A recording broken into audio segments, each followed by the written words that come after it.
I'm going to make a not so classic pie. These are my red curry scallop pies. They're so delicious, and if you can get your hands on beautiful fresh scallops, then I highly recommend doing this. It's quite a special recipe. So you need to start with some short crust pastry. Because there are a few steps in this recipe, I don't mind you using some store-bought short crust pastry. You'll also need some puff pastry for the top. So let's start with the bases. I'm using classic pie dishes that are non-stick, and I've got some short crust pastry here that I've just defrosted. I've cut them into 15cm rounds. You want them to be a little bit bigger than the actual tin because we want to sandwich it together with the puff pastry later on. So just place that pastry into a greased tin. If you like, this recipe also works well with just a standard whole pie if you want to make a family size one. Once you've placed the pastry into the tin, grab a fork, and we're just going to pierce that with a fork. That'll ensure that that pastry doesn't go soggy as it bakes in the oven. So these go straight into the fridge. We just want to keep them super chilled as we make the filling. So in they go. Right, onto the filling. So I've got 50 grams of butter. We'll just allow that to melt in a saute pan. And to that, I'm going to sweat off some leek. So you just want the light green part, white part of the leek. I love leek with this because it's got a subtle sweet flavour, not as harsh as a classic onion. And when you cook it down, it becomes super soft. I love the combination of leek and scallop. So just finely chop it. Always when you're cooking with leeks, give them a really good wash because it's obviously sitting in a lot of soil there. It can be a little bit gritty, so give it a really good wash under cold running water. We'll add this to the melting butter.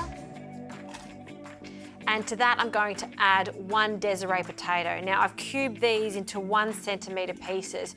You want the potato to cook roughly in the same time as the leek and also the scallop. So in with the potatoes.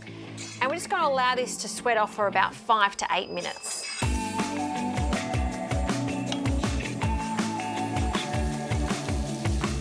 Okay, the leeks have cooked down and the potatoes are just starting to become tender, so we can add our curry paste. Now, I love to use a red curry paste. It's got that real nice heat to it. Obviously, lots of red chilies in there, galangal, ginger, all the goodies that we love, all in one jar. So I'm going to add 1 teaspoon. It's quite strong, so I just want a subtle red curry flavour with the seafood, so the scallops in this case. So I'm just going to mix that in. I'm actually going to turn the heat up now. I wanted to cook the leeks on a low heat so they didn't burn, but now we can add a little bit more heat so we can just toast off all those gorgeous flavours in that red curry paste. So once that's evenly distributed, we can add our flour. So a good sprinkling of flour. And whenever you're cooking with flour to make a base sauce like this, like a bechamel, you want to cook it off just to get rid of the raw flavour. I like the addition of the flour and the potatoes because they're both going to help thicken up this sauce to hold those scallops nicely in the pie. So once that's cooked off, we can start adding the stock. So I'm just using some chicken stock, but you can use some fish stock if you like. I'll start with a little bit, mix that in, and just like you were making a white sauce, add a little bit more of the liquid. And gradually, I'm going to add this until all of that liquid's in there, and then I'm going to bring it to the boil.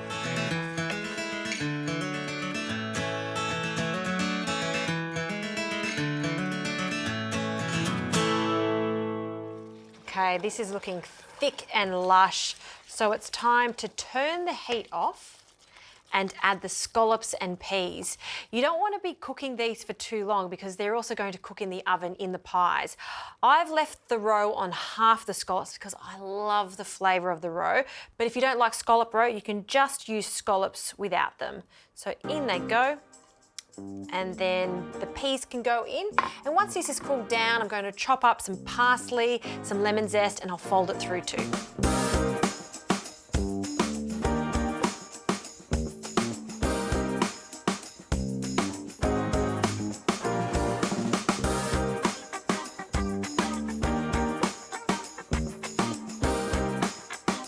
All right, we're up to assemble stage, the fun part of a pie. And what I've got here is some store-bought puff pastry.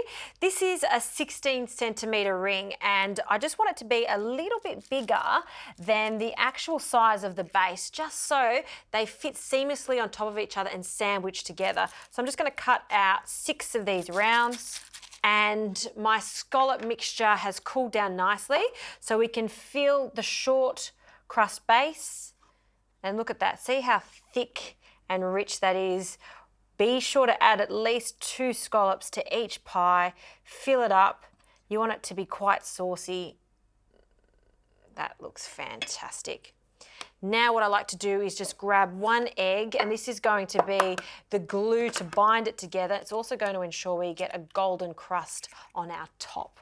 So we'll just use a fork to break that up, give it a good whisk, and just using a pastry brush, we'll brush a little of this egg around the sides.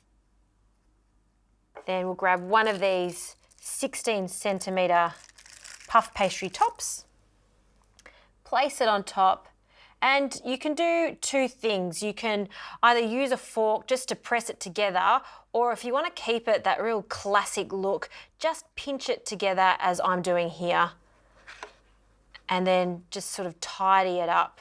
You can also crimp it if you're that way inclined. Okay, really happy with that. Grab a small knife and just make a little hole in the center, just so some of the air can get out. Another light brush of the egg wash over the top. And I love the addition of some sesame seeds, so a little sprinkle of sesame seeds on top. And that's our first scallop pie done. I'm going to continue making these, then we'll bake them. Preheat the oven quite hot, so 200 to 210 degrees. And I'm going to cook these on the bottom shelf of the oven. I want to do that because I want to ensure that the base of these cook really nicely too.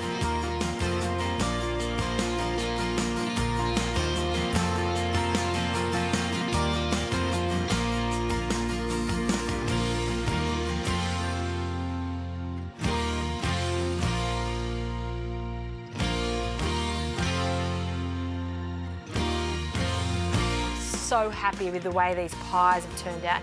You can see this puff pastry, well, it's puffed up nicely, it's golden. And you know what, I don't mind if some of them have overflowed a little bit, making those sides extra caramelized. They smell so good. Now be sure to take them out of the oven and just let them cool slightly before you serve them up. I've got my eye on this little one over here. So I'll just use this palette knife just to get straight in there. And you can see that that pastry on the base has cooked perfectly. That's because we cook them at that high temperature on that low rack. It really does make a difference. And I've got a serrated knife here. I want to cut in to have a look at this. Oh, pastry, I love it. And then there you have it. Oh, look at that, saucy. You've got the potatoes in there, the scallops. And I'm lucky enough to have one of those scallops that has a little bit of the roe. That's my favourite part. Let's have a taste. It's still really, really hot, but it's worth the taste. I love that red curry paste throughout that. It's subtle, so it's not overpowering, and the sweetness of the scallops, they work so nicely in that little bundle. How good are pies? Try it with scallops.